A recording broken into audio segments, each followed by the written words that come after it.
That is permutations and combinations. Permutations and combination में क्या होता है कि लेट अस सपोज एक एग्जांपल लेते हैं, हमारे पास एक सूटकेस है जिस पे नंबर लॉक लगा हुआ है और नंबर लॉक उस पे लगा हुआ है and that suitcase can be opened by applying a particular pattern of numbers.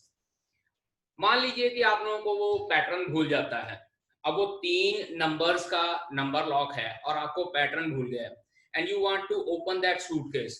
तो अब प्रॉब्लम आपके पास ये आती है कि आप कौन से नंबर्स अप्लाई करोगे so that that suitcase can be open. अब जो 3 नंबर्स होते हैं वो 3 नंबर डिफरेंट तरीके से हम लोग फिल कर सकते हैं। इस तरह से लेट अस सपोज हमारे पास 3 नंबर्स हैं। अब हमारे पास अगर स्टार्टिंग में मतलब बेसिक नंबर्स काउंट करें तो ये होते हैं 0 1 2 3 4 5 6 7 8 एंड 9। हमारे पास ये 10 नंबर होते हैं और इन्हीं नंबर्स को यूज करके हमारे पास पूरी की पूरी काउंटिंग बनती है, आइदर होल नंबर और नेचुरल नंबर और इंटीजर्स।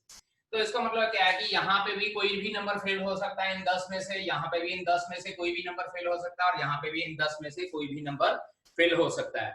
और अगर आप लोगों को ये नंबर भूल गया then it is quite hectic process कि आप लोग यहाँ पे इन नंबर्स को फिल कर करके कौन कौन से नंबर्स फिल कर सकते हैं। और परमुटेशन एंड कॉम्बिनेशन हम लोगों को हेल्प करती है कि हम लोग ये नंबर्स कितनी बार रिपीट करें सो दैट कि हमारा जो सूटकेस है ओपन हो जाए। ठीक है जी। अब बात ये है कि हमारे पास जो चैप्टर है that is permutations and combination, means हमारे पास 2 टॉपिक हैं। फर्स्ट टॉपिक इज परमुटेशंस, ठीक है, और सेकंड टॉपिक है हमारे पास कॉम्बिनेशंस इस चैप्टर में। Now the difference between permutation and combination is कि हम लोग परमुटेशन में अरेंजमेंट के साथ डील करते हैं और कॉम्बिनेशन में हम लोग सिलेक्शन के साथ डील करते हैं। अरेंजमेंट के साथ परमुटेशन में डील करते हैं और कॉम्बिनेशन में हम लोग सिलेक्शन के साथ डील करते हैं। किस तरह से? लेट अस सपोज कि एक ग्रुप फोटोग्राफ होनी है 5 स्टूडेंट्स की, किसी एक्टिविटी के विनर हैं 5 स्टूडेंट्स की ग्रुप फोटोग्राफ होनी है और हम लोगों को ये कहा जाता है कि फोटोग्राफर कहता है कि आप 5 लोग अपने आप को अरेंज कर लीजिए ग्रुप फोटोग्राफ के लिए।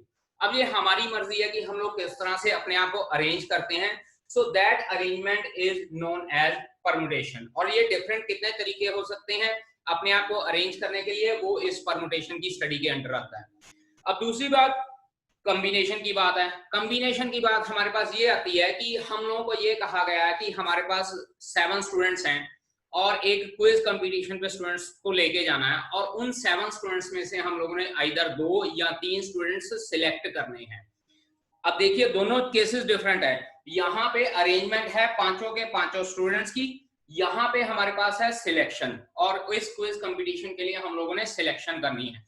So this selection came under the topic combination. ठीक है जी। अब इस चैप्टर की बात करें तो सबसे पहले हमारे पास आता है fundamental principle of counting. Write down the definition for fundamental principle of counting. if an event can occur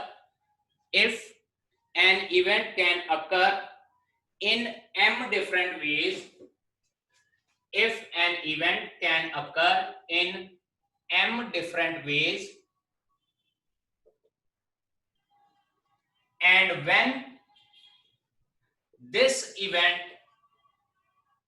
occurs,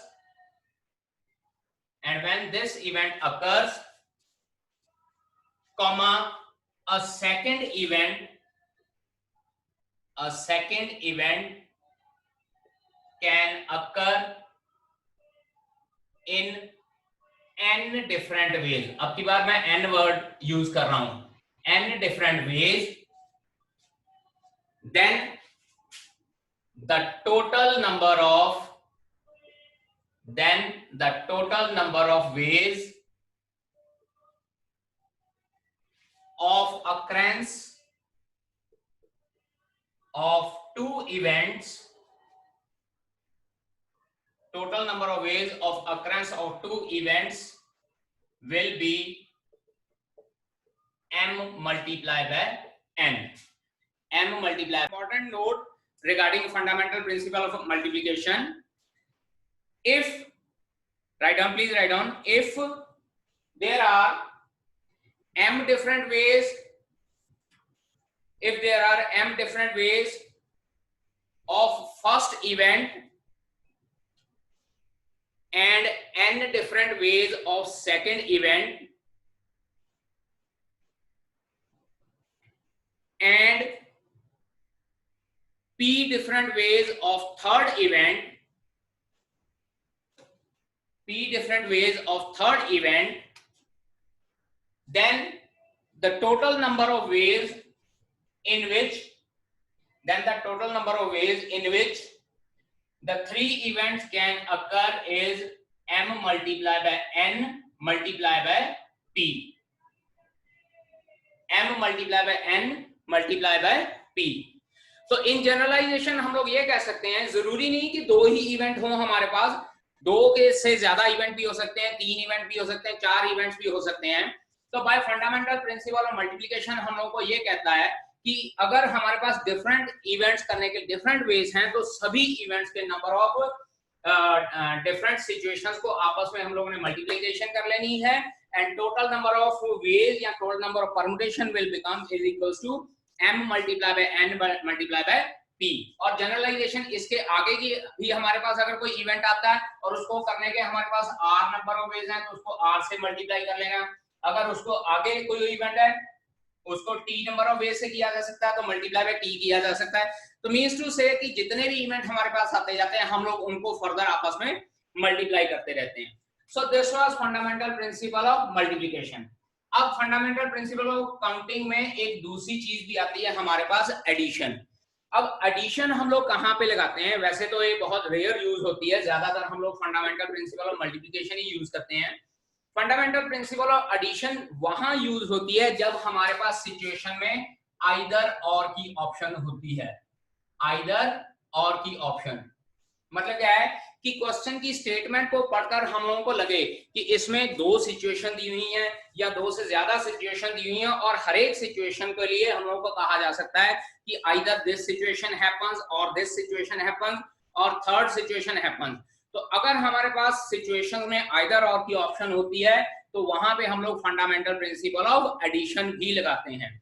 basically जो ये फंडामेंटल प्रिंसिपल ऑफ एडिशन होता है ये इसका सेकेंड काउंटर पार्ट होता है.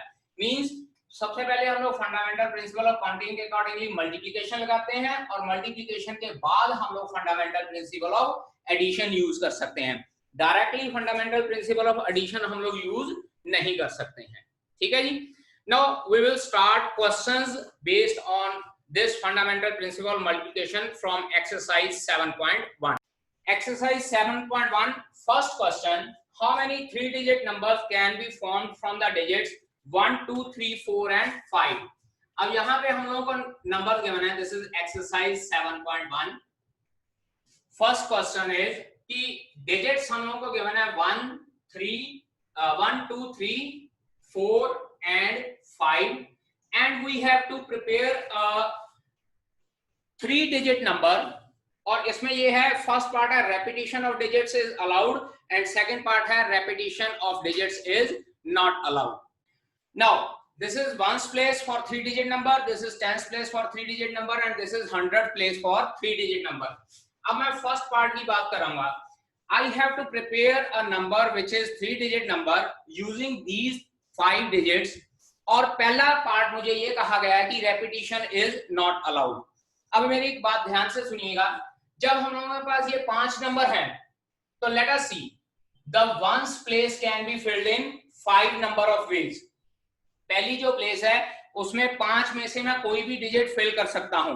आइदर आई कैन फिल 5 और 4 और 3 और 2 और 1. अब क्योंकि रेपिटेशन अलाउड नहीं है, एक नंबर यहाँ पे फिल हो गया तो दूसरा नंबर मैं यहाँ पे 4 वेज से फिल कर सकता हूं क्योंकि एक नंबर ऑलरेडी मेरा यूज हो गया. Now I am left with 4 numbers. So second tens place can be filled in 4 number of veg and similarly अगर 100 प्लेस की बात करें so now I am left with only 3 digits. So therefore by fundamental principle of counting the total number of ways will be 3 multiplied by 4 multiplied by 5 and that comes out to be 60. Now इसकी explanation किस तरह से लिखनी है? Now see here, in 3 digit numbers 3-digit numbers,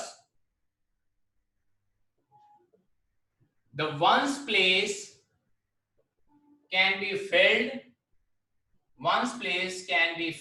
in 5 ways. 5 तरीकों से fill हो सकती है वंस प्लेस, क्योंकि मेरे पास यहाँ पे 5 नंबर्स थे. इसी तरह से the tens place can be filled in 4 ways, क्योंकि repetition is not allowed. Repetition is not allowed. और अगर रेपिटिशन अलाउड नहीं है, similarly the 100th place can be filled in 3 ways. क्योंकि जब मैंने पहला डिजिट भरा था तो मेरे पास 5 डिजिट थे. जब मैंने दूसरा नंबर फिल किया तो मेरे पास 4 डिजिट रह गए थे, क्योंकि पहला डिजिट मैं फिल कर चुका था. दूसरे डिजिट के लिए मेरे पास 4 नंबर अवेलेबल थे. और जब 100th प्लेस फिल करनी है तो उसमें से मेरे पास 2 नंबर यूज हो चुके हैं और सिर्फ 3 नंबर बचे हैं. Now these 3 numbers can be filled in 3 ways in the 3rd place. Therefore, by fundamental principle of multiplication,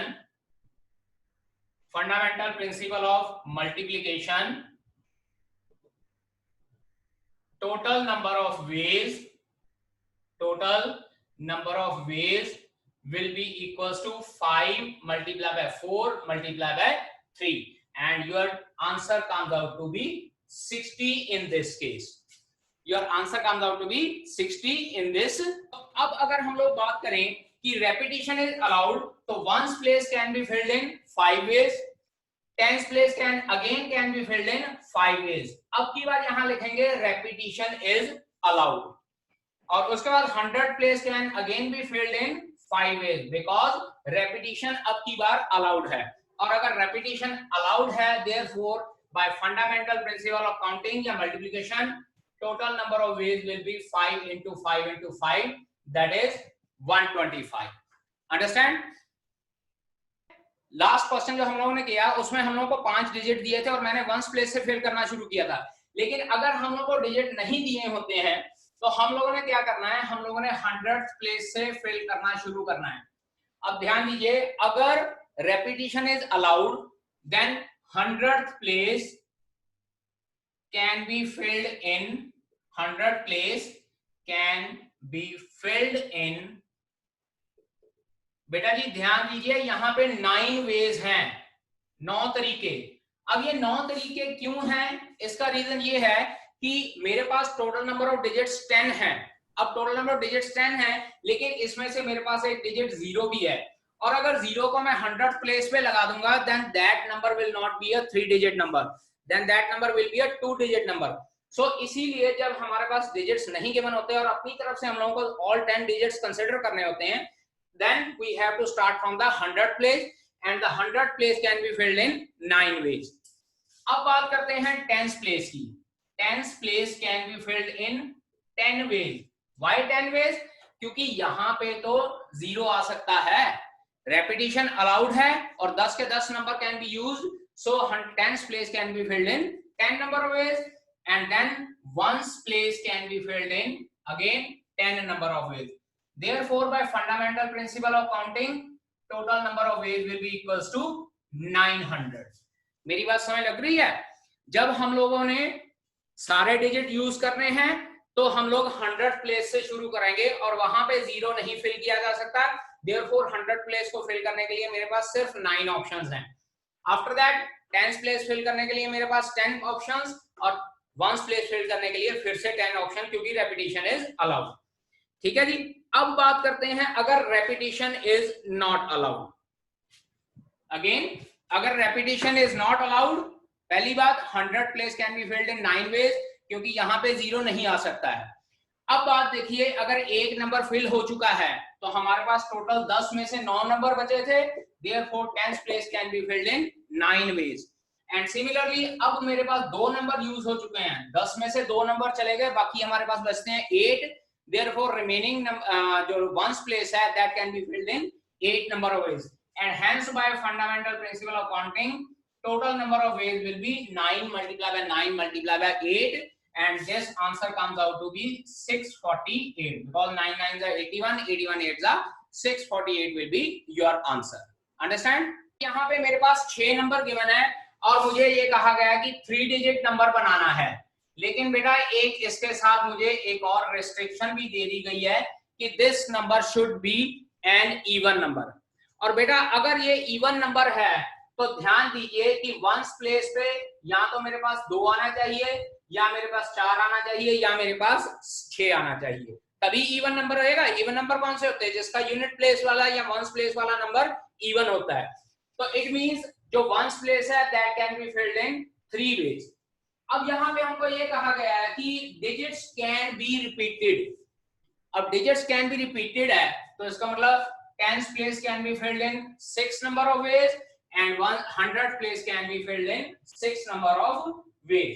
So therefore by fundamental principle of counting हमारे पास total number of ways कितने हो जाते हैं? 6 multiplied by 6 multiplied by 3 that is 108. बेटा जी अगर यहाँ पे even number की रिस्ट्रिक्शन ना दी होती ना तो सीधी सी बात है कि 100 प्लेस 10 प्लेस और 1 प्लेस तीनों ही 6 से मल्टीप्लाई हो जाने थे, लेकिन क्योंकि यहाँ पे इवन नंबर बनाने की रिस्ट्रिक्शन गिवन थी so that is why ones place के लिए मेरे पास सिर्फ ये 3 डिजिट बचते हैं इनमें से। सो यहाँ पे पहले मैं वंस प्लेस को डिस्कस करूंगा, उसके बाद 100 और 10th प्लेस पे फिलिंग करेंगे। So total number of veg will become 6 multiplied by 6 multiplied by 3 that is 108. How many 4 letter codes can be formed? 4 letter codes देखिए यहाँ पे इस तरह से first, second, third and fourth है। 4 लेटर कोड बनाना है if no letter can be repeated. Simple सी बात है बेटा जी, अगर लेटर रिपीट नहीं हो रहा तो this can be filled in 10 ways क्योंकि 10 लेटर यूज करने हैं, second can be filled in 9 ways and third can be filled in 8 ways and last can be filled in 7 ways. Repetition is not allowed. So अगर repetition नहीं allowed है तो पहली place के लिए मेरे पास 10 नंबर वेज हैं, सेकंड प्लेस के लिए 9, थर्ड प्लेस के लिए 8 और फोर्थ प्लेस के लिए मेरे पास 7 नंबर ऑफ वेज हैं। ठीक है जी। So by fundamental principle multiplication will get the answer है 10 multiplied by 9 multiplied by 8 multiplied by 7। 9 8s are 72, 72 7s are 504 and 10 5040 will be your answer for this question. Sir हाँ जी बेटा जी। Sir यहाँ पे हमने लास्ट 1 डिजिट से क्यों नहीं शुरू किया? बेटा यहाँ पे हम लोग नंबर नहीं बना रहे हैं, ध्यान दीजिए। क्वेश्चन में कहा है इंग्लिश अल्फाबेट यूज कर रहे हैं। इंग्लिश अल्फाबेट में 0 कहाँ से आता है बेटा? इंग्लिश अल्फाबेट में तो हमारे पास ABCD या GH वगैरह होते हैं, तो उसमें तो कोई 1st डिजिट 10th डिजिट की जरूरत ही नहीं होती है। इसलिए चाहे आप इधर से शुरू करो चाहे इधर से शुरू करो, नो प्रॉब्लम इज देयर। 0 वाली प्रॉब्लम सिर्फ जब हम लोगों ने नंबर बनाना होता है तब कंसिडर करनी होती है, otherwise we can do from anywhere, either from the left hand side और from the right hand side. ठीक है जी। अब बात करते हैं नेक्स्ट 4th क्वेश्चन। चौथा क्वेश्चन हमारे पास ये है कि how many 5 digit telephone numbers can be constructed using the digits 0 to 9। 0 से लेकर 9 तक डिजिट्स यूज करने हैं। 0 1 2 3 4 5 6 7 8 9 और 5 डिजिट का टेलीफोन नंबर है बेटा जी 3 4 and 5। 5 डिजिट्स का टेलीफोन नंबर है। If each number start with 67 and no digit appear more than once, हर एक नंबर 67 से स्टार्ट हो रहा है। आनी बोतल जी देखो यहाँ पे ये 2 नंबर तो फिक्स हो गए 67, हर एक नंबर 67 से स्टार्ट हो रहा है और कोई भी लेटर रिपीट नहीं हो रहा है। तो अब देखिए ये नंबर और ये नंबर। अब देखिए इसमें से ये 2 नंबर मेरे पास ऑलरेडी यूज हो चुके हैं। Now I am left with only 8 digits. So this number can be filled in 8 ways, next number can be filled in 7 ways and next number can be filled in 6 ways. So therefore by fundamental principle of counting या multiplication answer will be 8 into 7 into 6, 56 6 336 will be your answer. I am repeating again, 5 digit का telephone number है लेकिन साथ में ये कहा गया कि हर एक टेलीफोन नंबर 67 से शुरू हो रहा है। तो इसका मतलब जो ये 10 डिजिट है उसमें से 6 और 7 ऑलरेडी यूज हो चुका है और साथ में हमको ये कहा गया है कि repetition is not allowed. Now if repetition is not allowed तो इसका मतलब जो ये प्लेस है मेरे पास 8 वेज हैं, अगली प्लेस के लिए 7 वेज हैं क्योंकि यहाँ पे नंबर ऑलरेडी यूज हो चुके हैं, and last place can be filled in 6 number of ways. So total number of ways will be 8 into 7 into 6, that is 330. Sixth question, it is given to us that given 5 flags of different colors, how many different signals can be generated if each signal requires the use of 2 flags? इस तरह से हमारे पास एक flag है और flag let us suppose कि इस तरह से है, एक कलर इसमें फिल करना है और एक कलर इसमें फिल करना है, and we are having 5 different colors, 5 different colors और 2 फ्लैग यूज करके, 2 डिफरेंट कलर यूज करके हम लोगों ने डिफरेंट फ्लैग्स बनाने हैं। तो यानी कि पहली पोजीशन फिल करने के लिए मेरे पास 5 डिफरेंट कलर्स हैं और एक कलर अगर इसमें यूज हो गया तो दूसरे के लिए मेरे पास कितने नंबर ऑफ वेज हो जाएंगे? 4। Therefore total number of veg हमारे पास कितने हो जाएंगे? 5 multiplied by 4 is equals to 20.